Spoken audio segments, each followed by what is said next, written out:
Hello and I welcome you all to my this class. Now जैसा कि आप सब जानते हैं कि मैं आपके साथ लास्ट ईयर के पीसीएस के क्वेश्चंस जो हैं वो शेयर कर रहा हूं, उसको डिस्कस कर रहा हूं। लास्ट सीरीज में मैंने इकोनॉमी के क्वेश्चंस आपके साथ डिस्कस किए थे ऑफ 24 एंड 23, और जिसका लक्ष्य एक ही है कि आने वाला जो यूपी पीसीएस का मेंस है 2025, उसमें जितने भी मेरे दोस्त, मेरे स्टूडेंट्स अपेयर कर रहे हैं, मेंस लिखने जा रहे हैं, उनको मैं कहीं से भी एक गाइडेंस कर पाऊँ, एक गाइड कर पाऊँ। जो डायरेक्टली मुझसे जुड़े हुए हैं ऑफलाइन क्लासेस में वो तो ठीक है, और जो नहीं है वो मुझसे ऑनलाइन के माध्यम से, यूट्यूब के माध्यम से अगर वो इसका फ़ायदा उठा पाएँ और जो आने वाला मेंस है अगर उसमें उनका मेंस क्लियर होता है या उनका फाइनली सिलेक्शन, जो लक्ष्य है हमारा और आपका, भाई आपका भी लक्ष्य है सिलेक्शन, हमारा भी लक्ष्य है कि आपका सिलेक्शन हो, तो यकीन मानिए कि मुझे बेहद खुशी होगी। और इसी सीक्वेंस में आज जो मैंने आपके साथ डिस्कशन करने के लिए टॉपिक उठाया है वो इंटरनल सिक्योरिटी का है। तो 24 और 23 के इकोनॉमी के क्वेश्चंस मैंने लिए हैं। अब हम लोग 24 और 23 के इंटरनल सिक्योरिटी के क्वेश्चंस जो है वो आपके साथ डिस्कस करेंगे और जानने की कोशिश करेंगे कि क्वेश्चन क्या आया था, उसकी लैंग्वेज क्या है, उसको कैसे डिकोड करें, and how to write a good answer, what should be your format, किस तरीके से आंसर आपको लिखना है, क्या आंसर में आना चाहिए। But before that, there is a very important announcement that I want to announce, that I'm going to start my new optional batch for UPSC mains, that is your PSIR optional, आने वाले 24 नवंबर से with Indian political thinkers. तो जितने भी मेरे मित्र हैं, मेरे दोस्त हैं जो ऑप्शनल के बारे में सोच रहे हैं, वो मेरे साथ जुड़ सकते हैं और फ़ायदा उठा सकते हैं, बोथ ऑफलाइन ऑनलाइन मोड पर, both English medium as well as in Hindi medium. और मैं इंडियन पॉलिटिकल थिंकर से अपना नया PSIR ऑप्शनल बैच लॉन्च कर रहा हूं 24 नवंबर 2025 से।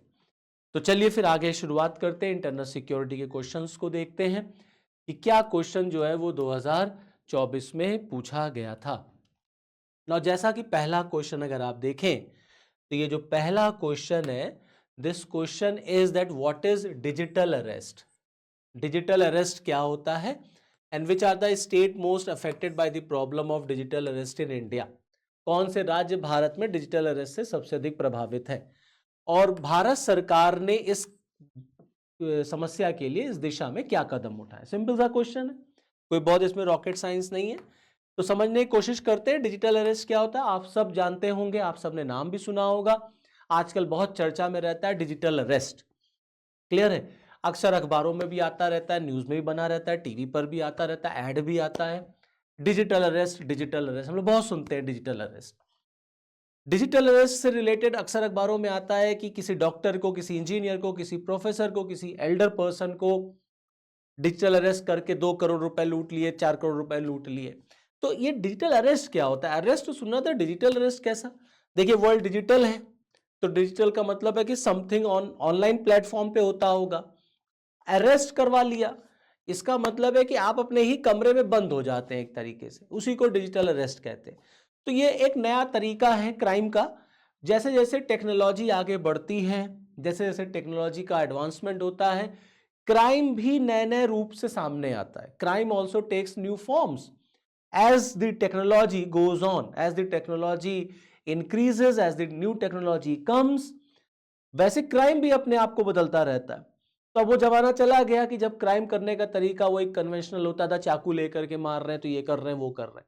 अब नए नए क्राइम के तरीके आते हैं, उसी में से एक है आपका डिजिटल अरेस्ट। तो कैसे हम डिजिटल अरेस्ट, इस क्वेश्चन को कैसे लिखें? तो सबसे पहले आपको समझाना होगा डिजिटल अरेस्ट क्या होता है। ओके, तो देखिए, डिजिटल अरेस्ट एक नया अपराध है, it's a new cyber fraud. ये साइबर फ्रॉड है, ऑनलाइन माध्यम से होता है, जिसमें you will get a suspicious call. आपको एक कॉल आएगी, सामने वाला जो आदमी होगा वो आपको इस तरीके से बात करेगा कि वो कोई गवर्नमेंट का ऑफिशियल है। A government official is speaking to you. A government official बन करके वो आपको इस तरीके से दिखाएगा कि आपका कोई जो है पार्सल ड्रग से भरा हुआ या समथिंग लाइक दैट, वो अरेस्ट हो गया है, वो पुलिस के पास आ गया है, now you are also arrested. तो हो सकता है वो ऑफिशियल बन जाए इनकम टैक्स का, हो सकता है वो ऑफिशियल बन जाए कस्टम का, हो सकता है वो ऑफिशियल बन जाए जीएसटी का। और फिर वो आपके ऊपर एक साइकोलॉजिकल प्रेशर क्रिएट करेगा, क्योंकि वो अपने आप को इतने कॉन्फिडेंटली जो है प्रेजेंट करते हैं कि आप उनकी बात मान लेते हैं। और क्योंकि वीडियो कॉल हो रहा होता है तो वो उस तरीके का इंफ्रास्ट्रक्चर भी बनाए रहते हैं। एक ऑफिस सेटअप कर लेंगे, उसमें उसमें पीछे सायरन भी बजता रहेगा, उसमें गवर्नमेंट ऑफ इंडिया का लोगो भी रहेगा, they will be in uniform also, कई उनके साथ लोग भी बैठे होंगे। तो जब आप उनसे वीडियो कॉल पे जुड़ेंगे ना, तो it appears that yes the person whom I am speaking two is speaking correct.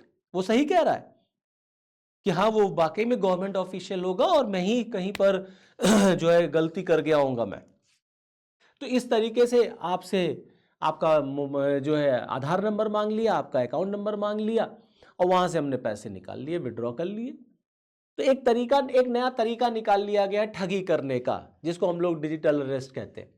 तो it's a new type of cyber fraud, जिसमें you will have a video call, okay, accused will make a video call and poses a law enforcement agency officials like CBI, income tax, custom officer, etc.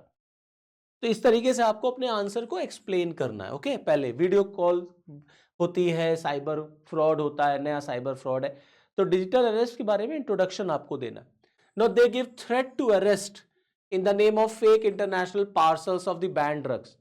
वो आपको arrest करने का threat देंगे, धमकी देंगे कि आपका कोई पार्सल जो है जो कि बैंड ड्रग्स का है वो उनके हाथ में लग गया है।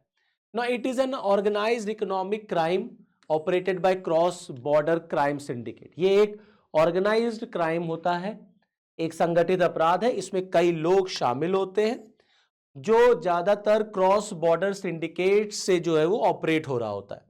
तो इस तरीके से आपको इंट्रोडक्शन देना है अपने आंसर का।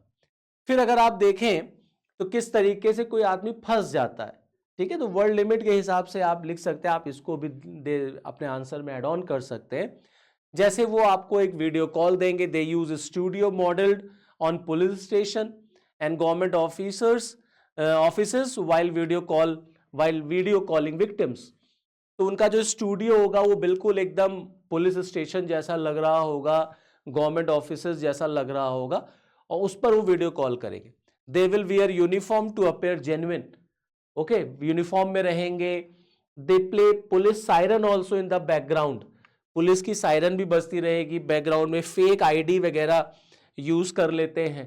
तो कुल मिलाकर के अपने आप को जेन्युइन दिखाने की ये पूरी कोशिश करेंगे और इस तरीके से प्रेजेंट करेंगे कि आप इनके चक्कर में आ जाएंगे। तो एक आपको इंट्रोडक्शन देना है डिजिटल अरेस्ट का। अब उसके बाद जो उन्होंने पूछा था कौन कौन से स्टेट्स हैं जो ज्यादा प्रभावित रहे, तो देखिए हाल के दिनों में सबसे ज्यादा डिजिटल अरेस्ट के मामले अगर आए तो महाराष्ट्र है, कर्नाटका है, उत्तर प्रदेश है। ये ऐसे 3 राज्य हैं जहां पर सबसे ज्यादा डिजिटल अरेस्ट के मामले जो है वो सामने आए। अब इसको लेकर के भारत सरकार ने अपनी तरफ से बहुत कोशिशें की हैं, गवर्नमेंट ऑफ इंडिया कर भी रही है।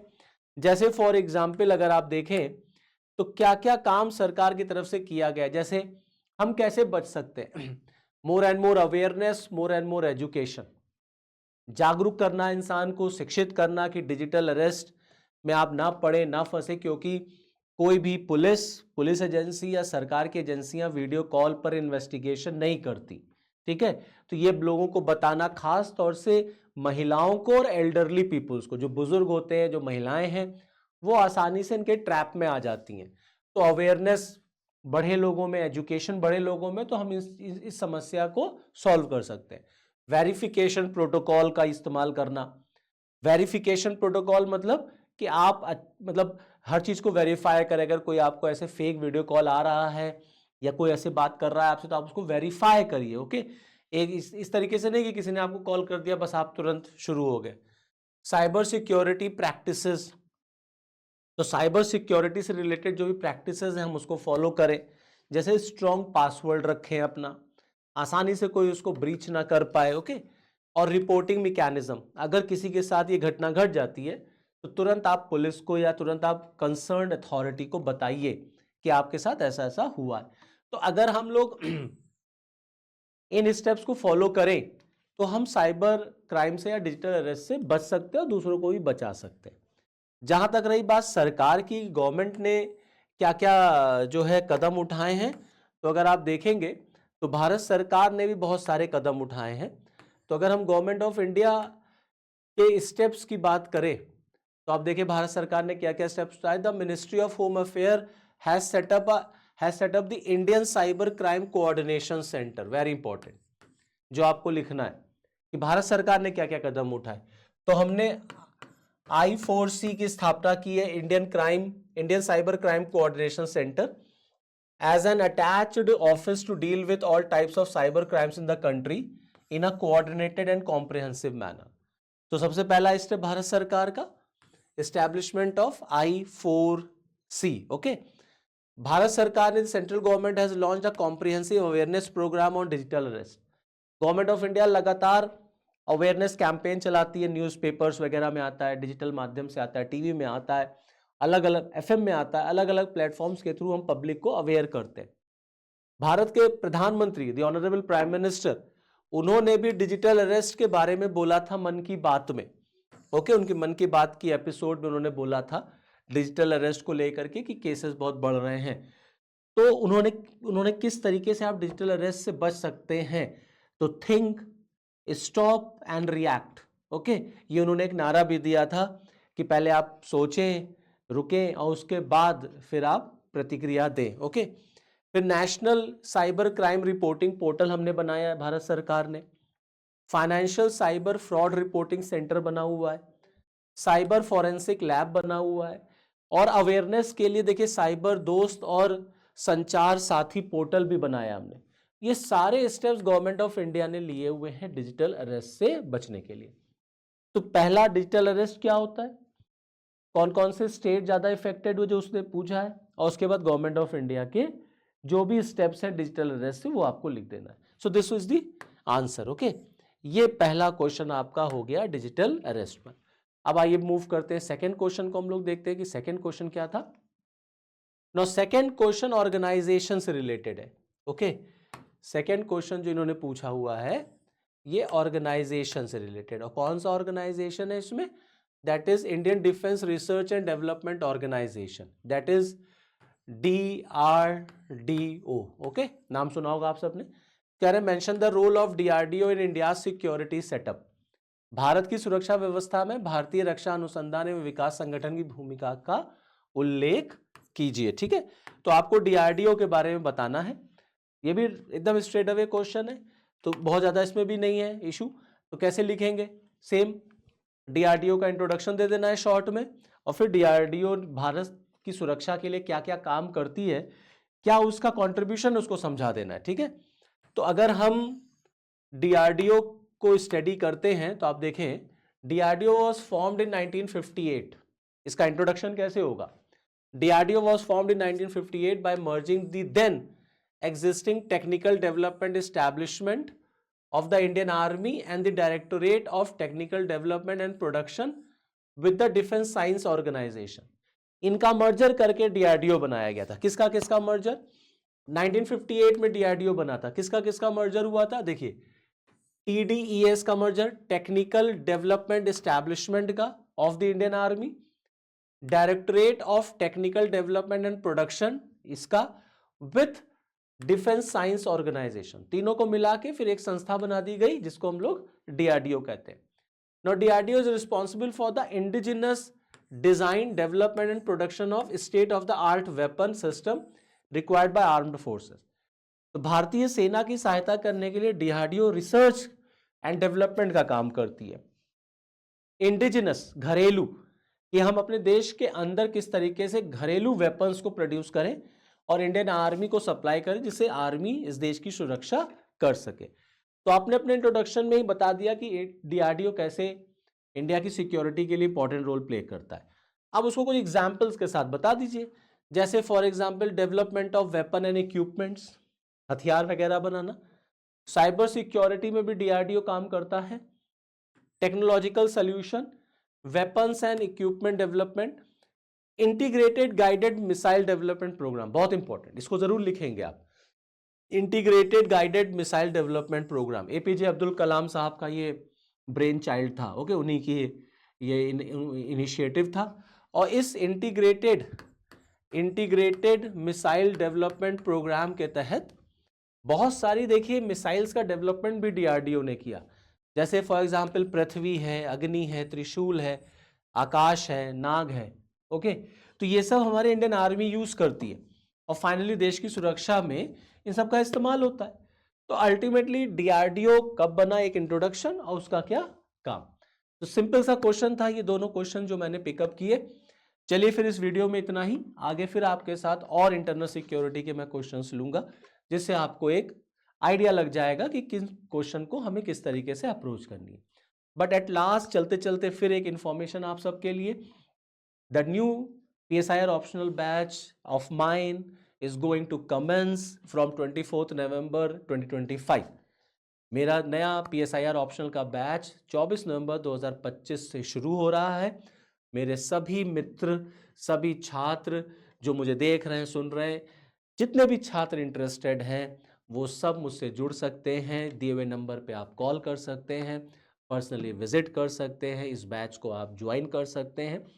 इंडियन पॉलिटिकल थॉट से मैं शुरू करूंगा और आने वाले यूपीएससी 2026 और 27 को टारगेट करते हुए।